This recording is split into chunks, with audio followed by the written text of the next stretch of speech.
So hello my dear family, कैसे हैं आप लोग। तो अगर आप बीकॉम कर रहे हैं तो वीडियो आपके लिए बहुत ही खास है।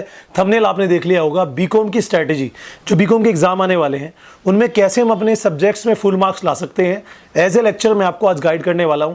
आपको एक स्ट्रैटेजी बताने वाला हूं जिसे आपको फॉलो करना है।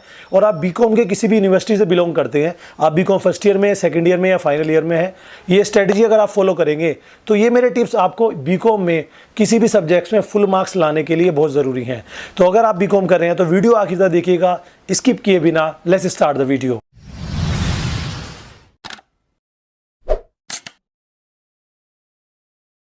गाइस, माय से गौरव भारद्वाज और मैं भी क्लास 10 से टीच कर रहा हूँ अपने स्टूडेंट्स को। मैंने किया हुआ है बीकॉम, एमकॉम, एमए इकोनॉमिक्स और बीएड, और मैं इस साथ में पीएचडी अपेयरिंग है। और मैं अपने स्टूडेंट्स को हमेशा करियर काउंसलिंग और स्टडी हेल्प देता रहता हूँ। चैनल पर नहीं है तो चैनल को एक बार सब्सक्राइब कर लीजिएगा और बेल आइकन प्रेस कर लीजिएगा। आज अपन बात करने वाले हैं कि जो अपने सीसीएस यूनिवर्सिटी या DUSOL या DU के यानी कि दिल्ली यूनिवर्सिटी के या फिर किसी अदर यूनिवर्सिटी से बिलोंग करने वाले स्टूडेंट जो अपने इस चैनल्स के माध्यम से स्टडी की हेल्प लेना चाहते हैं, आज मैं उन्हें बताऊंगा कि अपने जो बीकॉम में आपके सब्जेक्ट्स होते हैं, दो हिस्सों में हम इसको बांट के चलेंगे। सबसे पहला वो न्यूमेरिकल पोर्शन और दूसरे वो सब्जेक्ट जो केवल थियोरिकल है, उन दोनों में मार्क्स कैसे ला सकते हैं। जी हाँ दोस्त, बहुत बार ऐसा होता है कि हमें जो बीकॉम की हमारी जो मार्कशीट बनती है वो 3 साल की एक कंसोलिडेटेड बैलेंस बनती है, जिसमें 3 साल के मार्क्स कंबाइन होते हैं। तो अगर आप फर्स्ट ईयर में है तो आप कोशिश कीजिएगा कि आप फर्स्ट ईयर में ही मैक्सिमम मार्क्स गेन कर लें, क्योंकि सेकंड ईयर का और फाइनल ईयर का कुछ पता नहीं है। लेकिन अगर आप सेकंड ईयर या फाइनल ईयर में हैं और आपके फर्स्ट ईयर में मार्क्स कम रह चुके हैं तो अब घबराने की ज़रूरत नहीं है। अगर आप अब अच्छे मार्क्स ले आते हो तो आपकी ऑल ओवर जो बैलेंस शीट यानी कि जो आपकी मार्कशीट बननी है वो बहुत अच्छी बनेगी। तो ऐसे ही मैंने किया था। आज एज ए लेक्चरर मैं आपको सही गाइडेंस देने वाला हूँ। तो सबसे पहले बात करते हैं अपने न्यूमेरिकल पोर्शन की। आपको पता है आप बीकॉम अगर फर्स्ट ईयर में है तो आपको फाइनेंशियल अकाउंटिंग पढ़नी है, या हो सकता है किसी यूनिवर्सिटी में मैथ्स हो, किसी यूनिवर्सिटी में स्टैटिस्टिक्स हो, और साथ में आपका कुछ यूनिवर्सिटीज़ में मेरे ख्याल से और कोई न्यूमेरिकल सब्जेक्ट्स नहीं होता है। तो ये तो फर्स्ट ईयर की बात है। और सेकंड ईयर में हम बात करें तो वहाँ पर कॉस्ट अकाउंट और इनकम टैक्स। कुछ यूनिवर्सिटीज़ में सेकंड ईयर में यानी कि थर्ड सेम और फोर्थ सेम में आपका मैथ्स भी होता है, और कुछ यूनिवर्सिटीज़ में फाइनल ईयर में होता है। और फाइनल ईयर में आपका होता है फाइनेंशियल मैनेजमेंट, और इसके अलावा आपका कॉर्पोरेट अकाउंटिंग। अब ये जो न्यूमेरिकल सब्जेक्ट्स होते हैं इनमें बेसिक सी बात हमें जो ऑब्वियसली ध्यान रखनी है वो क्या चीज़ होती है। आप रेगुलर कहीं भी कोचिंग ले रहे हैं, आप ऑनलाइन कोचिंग ले रहे हैं, ऑफलाइन कोचिंग ले रहे हैं, तो वहाँ पे टीचर या फैकल्टीज़ आपको केवल क्वेश्चन सोल्व करना सिखाते हैं। एग्जाम में उस चीज़ को कैसे प्रेजेंट करना है, कैसे रिप्रेजेंट करना है वो नहीं बताते। मोस्ट ऑफ टाइम क्या होता है, जब हम एग्जामिनेशन हॉल में बैठे होते हैं तो हम न्यूमेरिकल पे इतना ध्यान दे देते हैं कि न्यूमेरिकल में ही हम सारा टाइम अपना गवा देते हैं। लेकिन उसके बाद जब थ्योरी का टाइम आता है तो वहाँ पे हमारे पास टाइम की कमी रहती है, जिस कारण हमारे मार्क्स कम बन जाते हैं। कुछ स्टूडेंट के साथ कुछ ऐसा भी होता है, वो न्यूमेरिकल तो करते हैं लेकिन न्यूमेरिकल में जिस बारीकी से वो करना चाहिए, जिस चीज़ों पर ध्यान रखना चाहिए वो बिल्कुल नहीं देते।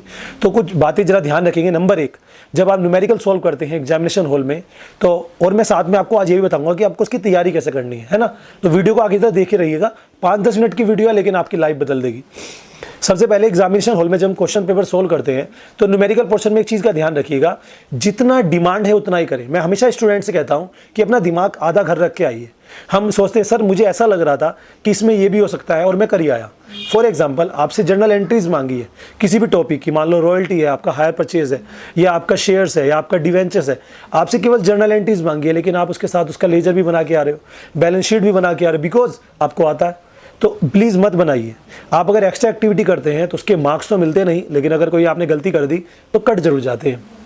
ऐसे ही अगर आपसे डायरेक्ट लेजर्स मांगे, उन्हें कहा है कि डिटेलाइज द लेजर्स ओनली, तो आप जर्नल एंट्री भी करते हो फिर लेजर भी बनाते हो, क्योंकि आपने अपनी कोचिंग में सीखा है। तो प्लीज़ जर्नल एंट्री एक रफ पेज लास्ट वाला ले लें, उसमें जर्नल एंट्री आप अगर आपको नहीं बन पा रहा है कि बिना जर्नल के आप लेजर बनाएं, वहाँ पे जर्नल एंट्री करें और डायरेक्ट लेजर बनाएं। मतलब कहने का ये कि एग्जाम पेपर में वही चीज़ सोल्व करें जिसकी डिमांड है। क्वेश्चन कम से कम 2 बार पढ़ें, ये भी ध्यान रखिएगा। कोई भी क्वेश्चन को, आपको जो न्यूमेरिकल वाले क्वेश्चन होते हैं उसे 2 बार पढ़िए। जो आप अपनी बुक से पढ़ के आए हो सकता है हूबहू वही क्वेश्चन आया हो, लेकिन मोस्ट ऑफ टाइम वो अमाउंट चेंज कर देते हैं, एक टर्म कंडीशन चेंज कर देते हैं, परसेंटेज चेंज कर देते हैं, जिस कारण हम हैबिचुअल हैं कि जो हम घर से सीख के आए हम उसकी कॉपी कर देते हैं और वहाँ पे हमें नुकसान होता है। तो इस चीज़ का बारीकी से ध्यान रखिएगा। और नेक्स्ट स्टेप जो मेन है वो है आपका जो आपका आंसर आता है उसे प्लीज़ हाईलाइट करिएगा। मोस्ट ऑफ टाइम क्या होता है कि एक क्वेश्चन के कई आंसर आते हैं, जैसे कि 4 लेजर बनाए तो चारों लेजर के अलग अलग आंसर आएंगे, या किसी एक लेजर में 2 आंसर हो सकते हैं, एक स्टॉक हो सकता है, एक प्रॉफिट हो सकता है। तो दोनों को हाईलाइट करें, डिफरेंट कलर के पेन से लिखें या उसको हाईलाइटर से हाईलाइट कीजिएगा, ये चीज़ बहुत मेन है। और आंसर को अलग से भी लिखें। ये तो थी न्यूमेरिकल पोर्शन की, जब आप एग्जामिनेशन हॉल में होते हो। अब आप अगर प्रिपरेशन कर रहे हो तो कौन कौन सी चीज़ें आपको ध्यान रखनी है। बहुत बार क्या होता है कि हम जो हमारे टीचर ने बताया कि ये न्यूमेरिकल इंपॉर्टेंट है उन्हें कर लीजिए, लेकिन प्लीज़ एक चीज़ ध्यान रखिएगा, किसी भी यूनिवर्सिटी में, सब यूनिवर्सिटीज़ में, मार्केट में एक लास्ट ईयर्स के क्वेश्चन पेपर्स मिलते हैं, जिसे हम क्वेश्चन बैंक के नाम से जानते हैं या फिर आप अनसोल्ड के नाम से जानते हैं, है ना। आप उस बुकलेट को ले लीजिए मार्केट से, 50-100 रुपये की आएगी। उसमें लास्ट 5 ईयर, लास्ट 10 ईयर्स के क्वेश्चन पेपर्स होते हैं।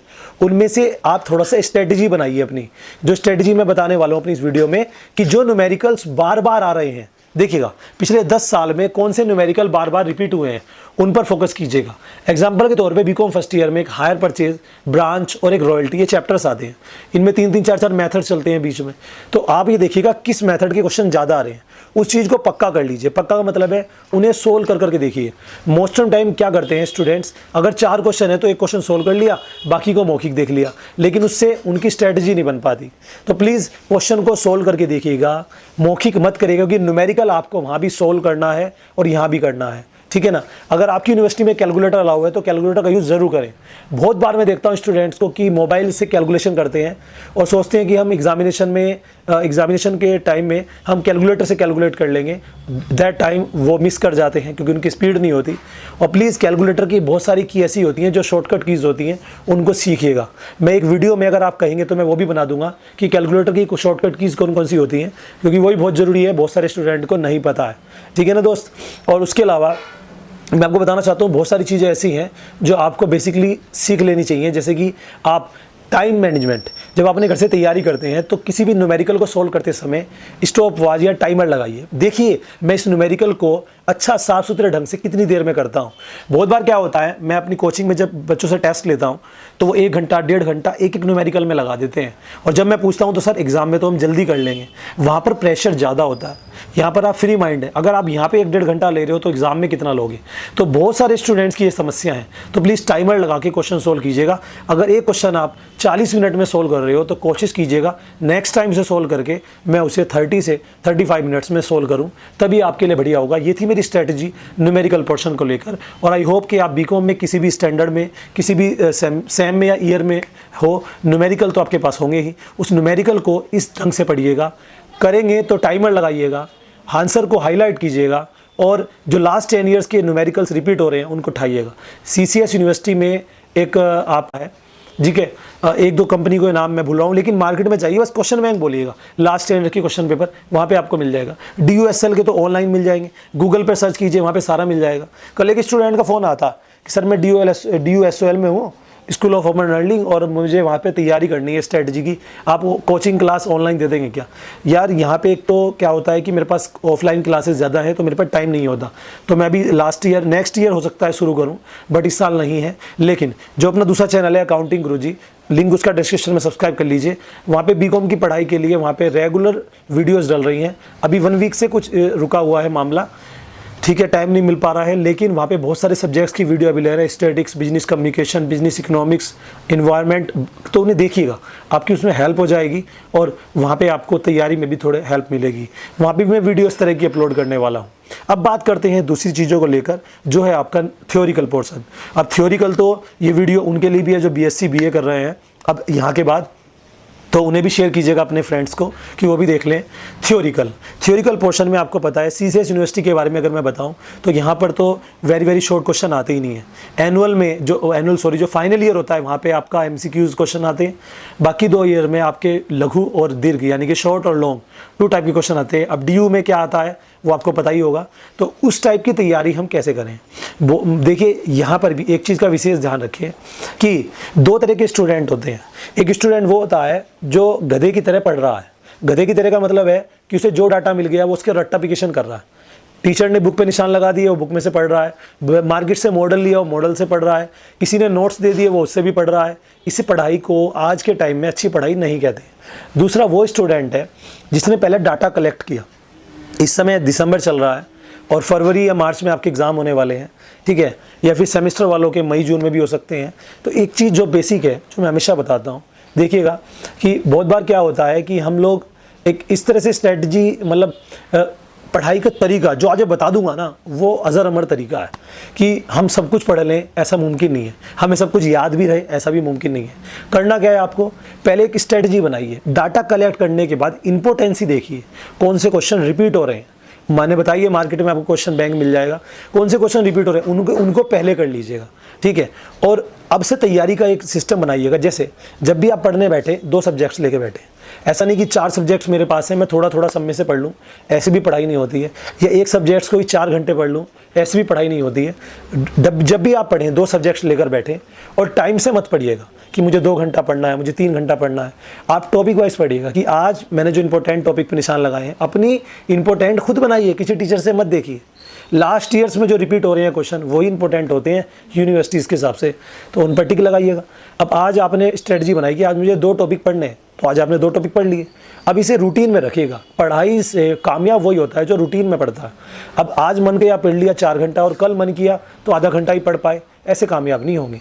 तो आपको करना क्या है कि आप रूटीन बनाइए कि डेली मुझे 2 टॉपिक पढ़ने हैं। और एक चीज़, वीक में 1 दिन, बहुत शानदार बात बता रहा हूँ, वीक में 1 दिन ऐसा रखिएगा जिस दिन केवल आप रिवीजन करेंगे। जी हाँ, हम अक्सर याद कर लेते हैं लेकिन बाद में भूल जाते हैं क्योंकि रिवाइज़ नहीं हो पाता। चीज़ों का रिवाइज़ होना बहुत ज़रूरी है। ये जो आम चीज़ें हमारे सामने होती है, लाइक फ़ैन क्या है, बाजार क्या है, गाड़ी क्या है, मोबाइल क्या है, ये बार बार हमारे सामने आते हैं, इसलिए हमें दिमाग में फीड रहता है, लेकिन स्टडी बार बार नहीं आती, उसे रिवाइज़ करना पड़ता है। तो वीक में अगर संडे का दिन आप ऐसा रख लेंगे कि मुझे उस दिन केवल रिवाइज़ करना है, जितना मैंने वीक में पढ़ा, या कोई न्यूमेरिकल या कोई थ्योरी, उसको रिवाइज़ करें बस। देखना आपकी मेमोरी कितनी शार्प हो जाएगी। जी हाँ दोस्त, और डेली टाइम से मत पढ़िए, टॉपिक से पढ़िए कि आज मैं एक टॉपिक इस बुक का मैं उसे पढ़ लूँगा। दूसरा जो सबसे अहम बात है वो है, अगर आपके 6 सब्जेक्ट्स हैं या आपके 7 सब्जेक्ट्स हैं या आपके 5 सब्जेक्ट्स हैं, तो उनमें एक सब्जेक्ट्स आपका ऐसा होगा जिसे आप यूँ कह दोगे ये तो चुटकी बजाते ही मैं तैयार कर लूँगा, और ये तो चुटकी बजाते ही मैं दिखाऊंगा। और मोस्ट ऑफ स्टूडेंट क्या करते हैं, उसमें लेजीनेस दिखाते हैं। छोड़ो ना उसकी पढ़ाई, क्या करना, उसकी पढ़ाई छोड़ दो, क्या रखा है।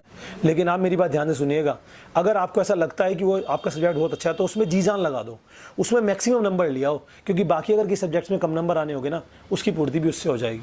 तो ये मेरी स्ट्रैटेजी थी कि टाइम मैनेजमेंट करें, घड़ी देखकर मत पढ़िए, टॉपिक वाइज पढ़िए, मिनिमम 2 टॉपिक लीजिए और वीक में 1 दिन आप स्ट्रैटेजी बनाइए। मुझे लगता है आपके मार्क्स अच्छे